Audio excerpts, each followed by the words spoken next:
Hi. I've seen a lot of stories on here, and I don't know if mine fits in, but I need to tell someone. I'm a 25-year-old university student. I won't disclose my location for privacy reasons, but just know I live in a large European city. I'm working towards a postgraduate degree in English. My school has very limited accommodation, so I don't live on site. I have a smallest studio apartment flat in the outskirts of my city. It's a pretty long journey from my home to campus. Almost every night I stay late studying in my university library. Almost every night I make the walk home in the dark. Once I've left the campus, my route takes me through the nearby park until I reach the canal. I then walk along a footpath following the canal for half an hour or so before turning into suburban streets. Another 15-minute walk takes me to a train station where I catch a night train to my home area. And I'm only describing my nightly journey to you because it's important to my story. The night has never really bothered me. In fact, I kind of like walking on my own when it gets late and nobody else is around. It's always calmed me down and given me space to think. I enjoy my own company. Thursday night last week was like that of any other evening. I reluctantly finished up working in the library and, rubbing my tired eyes, packed up my things. I remember glancing at my watch and seeing the time. A little past 10 p.m. Leaving the building, I made my way across the lawn, which forms the central courtyard of my campus. Large floodlights illuminate the entire area. They're brilliantly bright, almost blinding.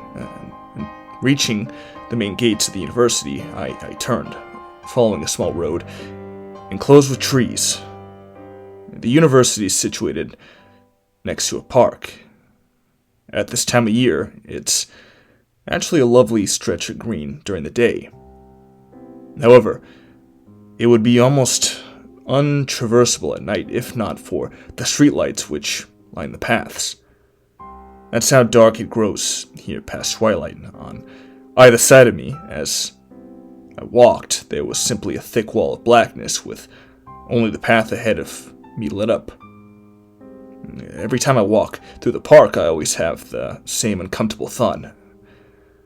I always wonder about how someone could be standing a few meters away from me in the shrubbery, and I would have no idea. My hand begins to disappear when I stretch it out past the border, where the path meets the grass. It makes me shiver a little every time. Imagine my invisible stalker shrouded by the night. Reaching the south fence of the park, I turned onto the canal. A small road follows along its length. The water is a murky green with scum and algae coating the surface. The moon casts a shimmering, ghostly reflection onto the dark depths of the waterway. So there I found myself, last Thursday night, walking along next to the canal. And stupidly, I had forgotten to charge my phone before I left the library. Wanting to conserve the already low battery, I was not listening to music as I usually would. Instead, I listened to the sounds of the night as I walked. To my one side, the water. To my other, thick, densely packed trees, branches so closely ensnared that they created a natural fence. Somewhere, an owl hooted. As I said before, the walk along the canal is about half an hour, give or take. I had been walking for roughly half of that when I noticed it in front of me. Way down, far away along the footpath, almost out of my range of vision, was, well, it was a black shape. At first, I was more cautious than anything. The shape was squat and low and sticking out at irregular angles. So I drew closer, squinting to make it out in the darkness, until I was close enough to see. It was a man. He was sitting cross-legged, directly, almost perfectly, in the center of the path. A feeling of unease immediately washed over me. He was probably a homeless person. There are a lot in my city, but why was he sat like that, out in the open, almost calmly? I should say now that I'm a pretty big guy, and I have never shied away from confrontation if it's needed. While this man was making me a little on edge, I still felt pretty confident in my safety. If anything, I assumed him to be completely off his head from drugs or alcohol, causing him to pass out like this in the street. I was soon close enough to clearly see him. A chill washed over me, and my earlier relative calmness was replaced by anxiety. The man was dressed from head to toe in business attire. His trousers were charcoal gray, pressed and smooth. His shirt was a pure cream color, expensive looking, and his black suit jacket appeared crisp, as if recently ironed. His tie was neat, not too long, not too short, a simple knot. Even his shoes were freshly polished, reflecting the full moon above. On his wrist was a gold watch. It looked like a Rolex. His build was kind of hard to make out from the cross-legged seated position, but he did look skinny. His skin was pale, standing out in the darkness. His hair was jet black and had been slicked back sharply backwards across his head and down his neck. There was far too much gel in his hair and clogged his scalp like glue, glistening in the moonlight. All of this caught my attention and it sent me aback. But it's not what made me afraid. I was afraid because of how he looked at me. He was smiling, not a gigantic manic whore villain grin. His smile was small and subtle, like he was trying to keep from laughing. It was predatory.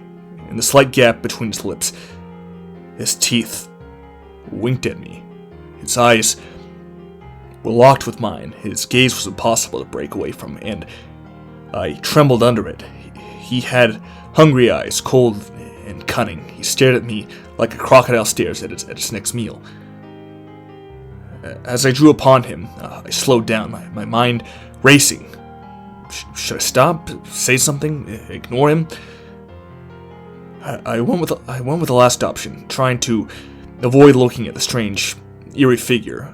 I made a beeline for the path beyond him, breathing fast.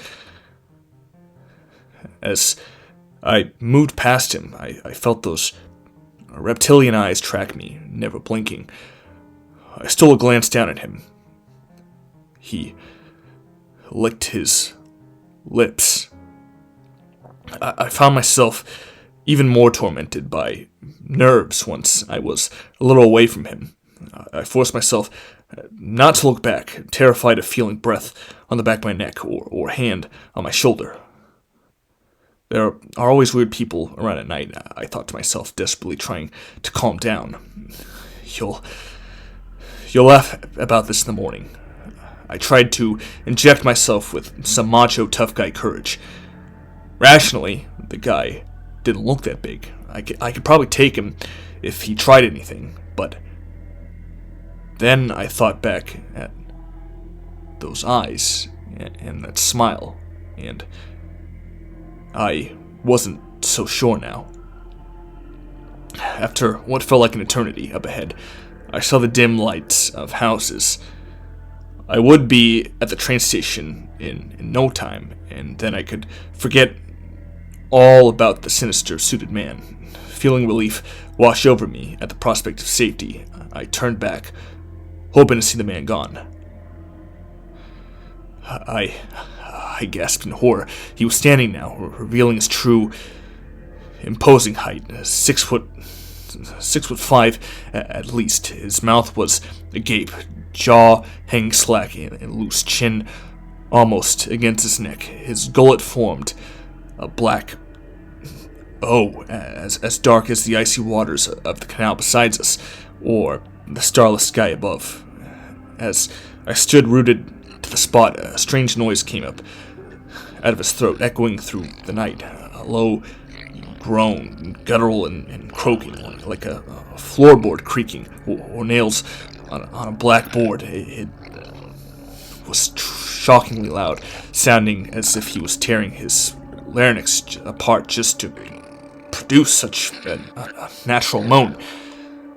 I stumbled backwards, tripping and slipping on the muddy ground. With alarming speed, the man crouched on all fours, bony limbs jutting out from his thin torso like some kind of grotesque insect. He began to scuttle towards me like a spider, galloping on his hands and feet with animalistic momentum. Forcing my legs to work, I turned and ran, sprinting off the footpath and down a suburban street, away from the canal. Terraced houses flashed past me on the other side, windows mostly dark.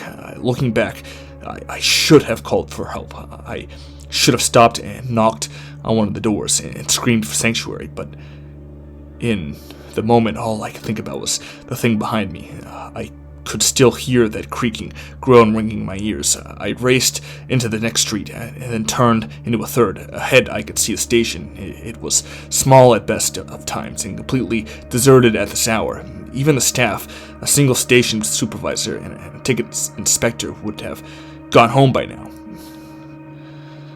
To my despair, I heard the telltale screech of a train pulling into the station. If I didn't make it, there would be not another for 10 minutes at least. Pushing myself, panting, I bounded up the steps 2 or 3 at a time. I almost leapt over the turnstile, shoving past it, reaching the train.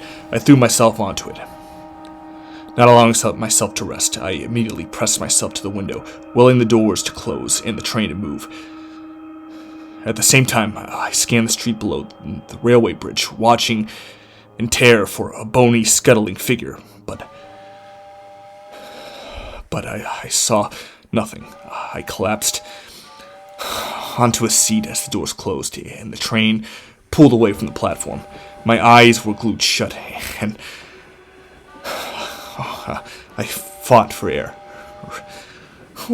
Regaining myself, I reached for my phone. It was dead. Fuck, I swore loudly. Still, I tried to console myself. I was safe, at least. I would get home and call the police there.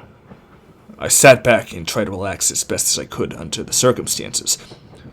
I stared outside and watched the darkened city roll past. I had a few stops to go before my own, and so I resigned myself to try and sleep. The train was always empty at this time. No sooner had I closed my eyes than did I hear a sound which turned my body to ice and set my hands into convulsing shakes. A deep, rasping, guttural groan from a few seats behind me. Instinctively, I swirled around, at first seeing nothing. Then, 4 rows behind me, between the gap in the seats, I saw his face peeking at me, grinning, that same hungry, crocodilian gaze. From here, I could see a stringy blob of hair gel oozing down his pale forehead. He was smiling a little wider than before, and I could see how yellow his teeth were. There was a large spattering of dark crimson around the edges of his gums. I fell out of my seat, hyperventilating. He could have stood up, loomed over me, but instead the man mimicked me, dropping from his own seat and onto his hands and knees.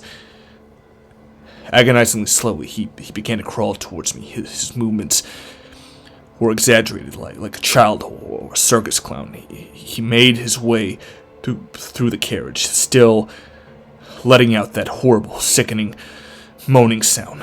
Adrenaline coursed through my veins as fight or flight kicked in.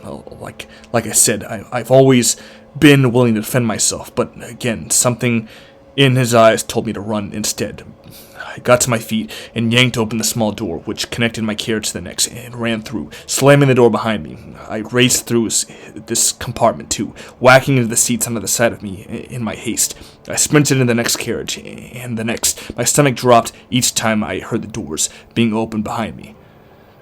Suddenly, I was thrown off my feet as the train rolled to a halt.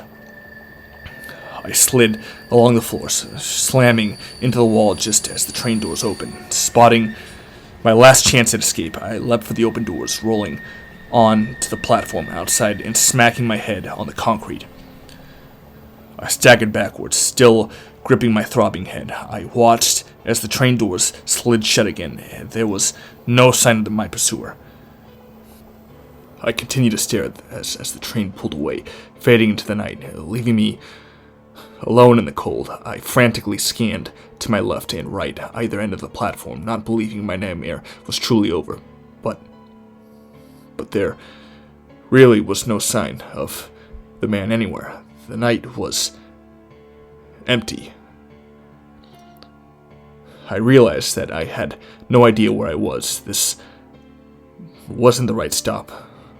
Slowly, I made my way off the platform and down the stairs, my head turning on a swivel to check behind me. I felt anything but safe.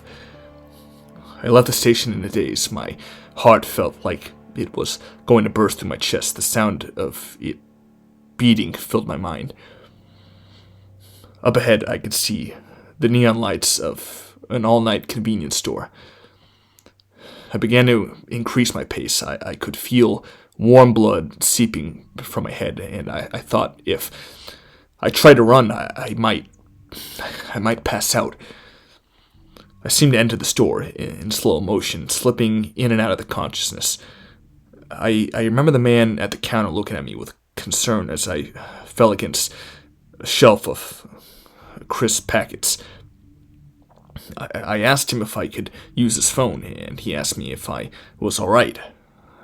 I said no, I wasn't, and that I needed him to call the police for me. Then I let myself fade to black, right there on the floor of the shop.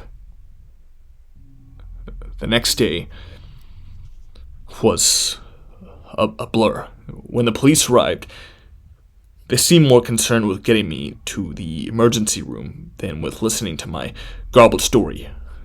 I had a pretty severe concussion, so by the time an officer sat down to listen to what I had to say, they chalked it up to an encounter with a drunk, warped by my head injury. I was discharged and told the rest. I took a few days off. I hated being at home. All I could think about was what happened. I tried to put it out of my mind, but every night I woke up screaming. My dreams are haunted by a grinning figure in an expensive suit.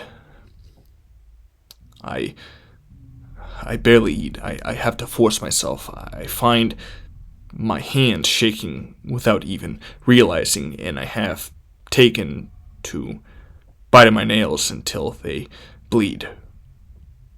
When I look in the mirror, I see a thin stranger with dark circles under his eyes.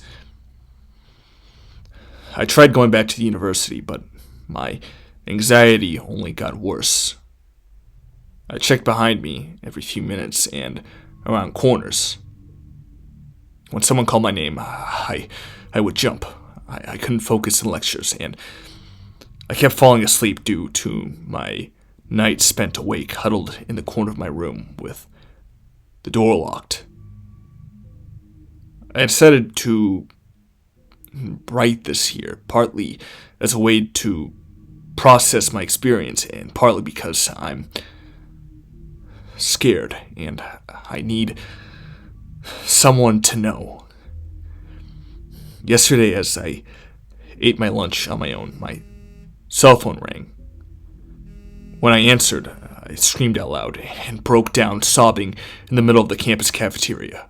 I think you can guess the noise which greeted me on the other end, so I no longer walk alone at night, but now those dark, shadowy streets are starting to